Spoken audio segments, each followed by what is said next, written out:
So when he says axle, it's suspension, it's the brake system, the tires, and the rim. Okay. There's about 16 items. Okay, so we start with our suspension. My shock absorber, secured on the top and to the bottom.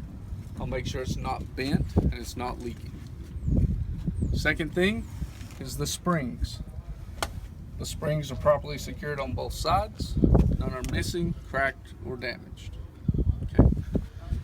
Third thing is the U-bolt.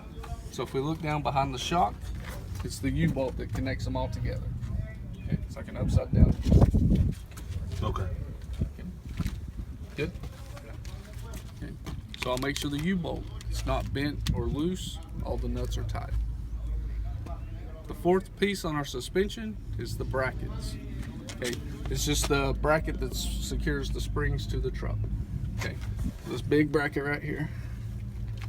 So make sure the bracket is properly secured to the frame and to the springs. It's not cracked or damaged. There's no missing bolts. Okay. So that's our suspension. 4 items. The shock, the leaf springs, the U-bolt, then we'll check our brackets. Okay. Now we're going to run to our brake system. 4 items on our brake system as well. I'm going to check the brake hoses. Make sure the hoses are properly secured to both ends. Make sure they're not cracked or damaged and there's no air leaks. Second thing is the brake chamber. Okay, just that cylinder. The brake chamber is secure with a clamp around it. I'll make sure it's not damaged, not leaking air. Okay.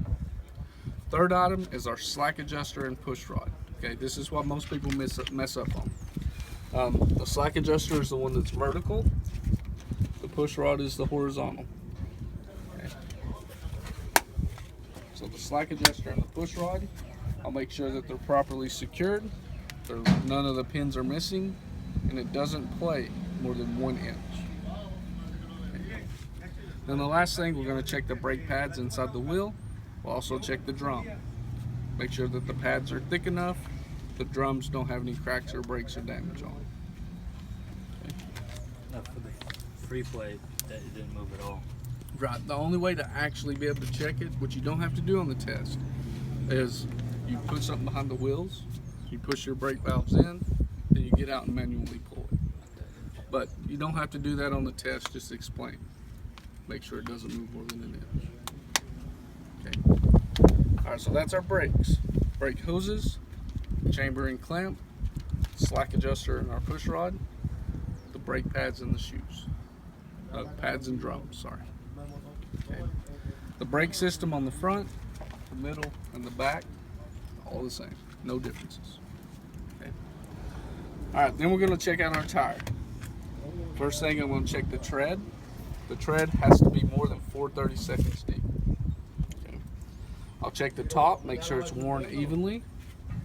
Check the sides, make sure there's no cuts or bubbles or damage. Check the valve, make sure there's no leaks, and then I would just tell him. I would check the pressure. Does it have to have a cap on it?